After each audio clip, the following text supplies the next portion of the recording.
Hi again, Andrew here. Just coming to talk to you again some more about thinking about films. So we've looked at narrative themes, we've looked at the fact that we're all storytellers, and we've looked at some themes of belonging and rescue as well. I just want to think about today how we react as audience members when a film ends either positively or negatively.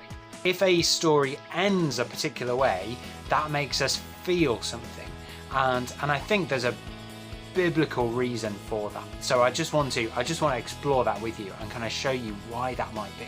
So firstly, films might end either positively or negatively. So generally, when we watch films, we have positive endings. So we have the kind of Disney, they lived happily ever after kind of thing. There's a positive ending and it's uplifting and we feel good at the end because the problem has been resolved. That's generally what happens in storytelling, is that there's a problem and that problem is sorted, is put to bed, and then their situation is resolved and it's actually better at the end, which is something we'll come on to later. But sometimes in films we might have an ending which the problem isn't resolved. There's a negative ending, and that leaves a kind of sour taste in our mouth. So a couple of famous examples of this are A Walk to Remember. That's a great one. It's a really sad one. Sorry if there's any spoilers, anyone. There's A Fault in Our Stars, which is a brilliant film, really heart-wrenching stuff. And probably most famously, the Star Wars Empire Strikes Back, where throughout the whole thing, the characters that we're rooting for the whole time, in that film, they just lose, they lose again, and Luke gets his arm chopped off at the end of that. But that one doesn't really affect us in the same way as the other ones, because the difference is that's really not the end of the story, because we know that this is part of the original trilogy, so we know that there's another film coming where the heroes all get another shot. And I won't tell you what happens at the end of Star Wars, although hopefully everyone knows.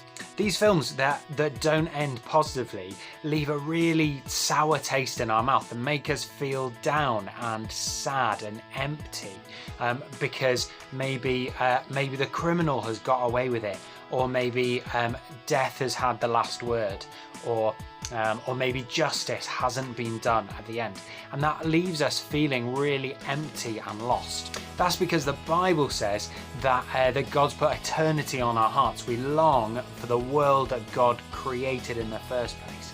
So we long for a world where truth is upheld. We long for a world where justice is seen out, that death doesn't exist. But these films show us the world probably more like it is, that actually the world is broken, and that makes us feel sad. So I just want to just to show you that for a second, I just want you to kind of use your imagination a minute. I'm going to take you through a few films, and I'm going to highlight a point in that film where somebody gets the remote and they turn it off. We're watching Frozen at home, and that moment where Anna gets turned into ice, off. That's it. That's the end. The film ends. How does that make you feel? Like that she's lost. Hans has won. Elsa hasn't had the chance to reconnect with her sister. None of that. That's the end. That makes us feel empty, doesn't it? That they haven't had the chance to have their happily ever after moment and get back together. So I'm really thankful that that isn't the end of the story, that there is another part to that story. So going back to the very beginning of Disney feature films, so Snow White, she's taken that apple and she's frozen in death, and she's lying in her coffin with the 7 dwarves there, off. That's the end. What? That's not how to end a Disney film. Right, we need to have the next scene where we have the kiss of life and we have her going off with the prince at the end. That's how films work, because that is the bit that kind of brings us back. That's the really important turn in the story. Another example, Shawshank Redemption. Imagine if Andy and Red weren't on a beach in Mexico, but that Andy's escape attempt had been thwarted and he's still in his cell. That's awful. He's left there.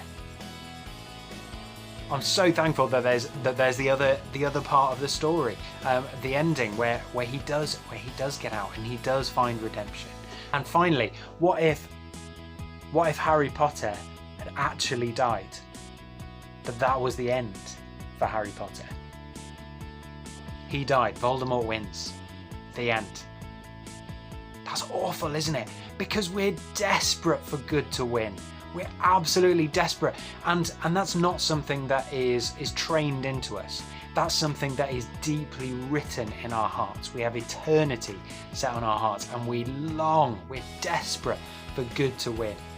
So when he comes back and he defeats Voldemort forever, that's when we celebrate. That's when our heart sings. What I'd like you to do this week is to go into your DVD shelf, go onto your Netflix list, and what I want you to do is to find the point in that story where if you stopped it now, you'd be devastated. And just pause it there for a second and just let yourself imagine if you walked away from the film at that point. Just let yourself imagine it and then watch the ending, because it's so important for us to know that that those negative parts of the story aren't the end. Because in the Bible we're told that we are lost forever, but that's not the end of the story, because Jesus comes and rescues us. We're told in the Bible that Jesus dies on a cross, and he dies and he goes into his grave, but that's not the end, because he comes back and he rescues us. We're told in the Bible that that Jesus goes away to heaven, but that's not the end, because Jesus is coming back, and he is going to take the world, and he's going to make the world right again, and all the injustice in the world will be done away with. We need to understand that these positive and negative endings show us something in ourselves that is bigger than just our reaction to a story. We need to know that these are actually just shadows, just reflections on how we know we want the world to be. And Jesus is the only way. Jesus is the only person that promises that the world will be better, that he is coming to have that end scene where he makes everything right again. He puts everything back on its feet. If you do watch one of those sad ones that I mentioned at the beginning, do get some tissues and cry your heart out, because it's really good that we react in that way to negative endings. But let's just thank God that the world isn't going to end in a bad ending. The world is going to end in a good ending where the good King Jesus comes back. So yeah, thanks so much everyone. Have a lovely week. Enjoy your film watching, and I'll see you next week. All right, bye.